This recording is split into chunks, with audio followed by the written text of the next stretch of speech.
Lebanon के Hezbollah लड़ाकों को लेकर वेनेजुएला से ये बड़ी खबर है। वेनेजुएला में मौजूद हिजबुल्लाह के लड़ाके मार्गरेटा में 1000 हिजबुल्लाह लड़ाके तैनात हैं। रिपोर्ट का दावा, काराकास और वेलेंसिया में 600 हिजबुल्लाह लड़ाके मौजूद हैं। ड्रग कार्टेल की मदद में लगे हैं हिजबुल्लाह लड़ाके। तो पूर्व वेनेजुएलियन इंटेलिजेंस चीफ क्रिस्टोफर के हवाले से द सन की ये रिपोर्ट से जानकारी।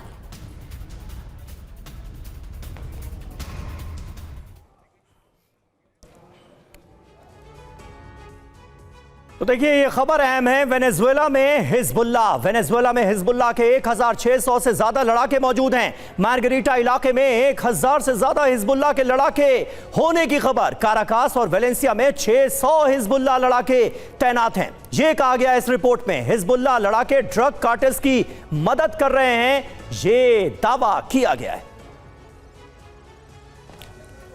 सिवाज सर, किस तरह से आप देखते हैं ये वेनेजुएला कैसे पहुंच गया हिजबुल्लाह?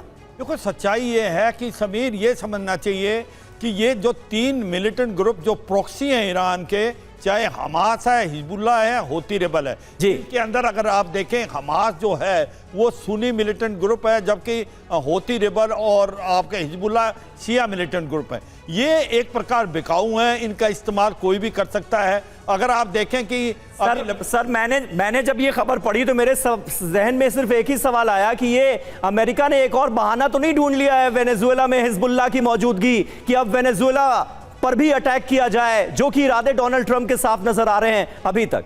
हाँ देखो, हो सकता है इसमें आपने जो बात की उसमें कोई ना कोई दम लग रहा है, मगर क्या हिजबुल्लाह के जो लड़ाकू हैं वो पहुंच सकते हैं आपके वेनेजुएला में? हो सकता है, क्योंकि ये जितना भी पैसा कमाते थे, हमास है, हिजबुल्लाह है या होती रेबल है, ड्रग्स का एक बहुत बड़ा महत्व है पैसा कमाने। वो तो है। तिवारी जी मुस्कुरा रहे हैं, लेकिन तिवारी जी क्यों मुस्कुरा रहे हैं आप जरा बताइए? साइकोलॉजिकल प्रेशर बनाने की कोशिश भी है के हिसाब से वो जा सकते हैं, मगर ये भी हो सकता है कि अमेरिका वेनेजुएला में अभी इंटरफेयर करना चाहता है और वो कोई ना कोई बहाना ढूंढ रहा है। हो सकता है ये बहाना हो। जब तक यूक्रेन को अमेरिका सप्लाई करता रहेगा तो हिजबुल्लाह को सप्लाई करने वाला रशिया यहाँ पर, ईरान नहीं है।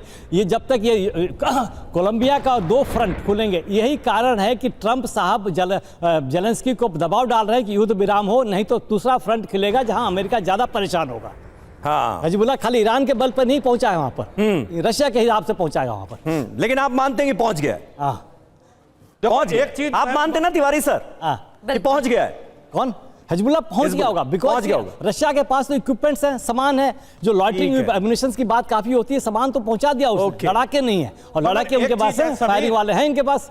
ठीक है समीर, एक चीज है इसमें ये याद रखो कि ये हिजबुल्लाह के पास इतनी काबिलियत और क्षमता है, वो जा सकता है। और अभी वेनेजुएला में मैं ये कह रहा हूं बार बार, ये तीनों जो मिलिटेंट ग्रुप हैं, ड्रग्स इसका एक बहुत बड़ा हिस्सा है पैसा कमाने का, क्योंकि इनको पैसा चाहिए, ये ड्रग्स माफिया करते रहे, तो ये कोई नई चीज नहीं है। अगर किसी ने किया है तो गया, ये एक बड़ी नया पहलू खोल दिया है, ये लड़ाई का एक नया पहलू स्टार्ट हो जाएगा। बिल्कुल सही बात है। आप जैसे बड़े बड़े एक्सपर्ट्स जब TV9 भारतवर्ष पर आते हैं, हमारे स्टूडियो में आते हैं, तो यही सबसे खास बात होती है कि हमारे दर्शकों को हर तरह के व्यूज जानने का मौका मिलता है। खबर तो हम आपको दिखाते ही हैं, उसका सटीक विश्लेषण भी करते हैं।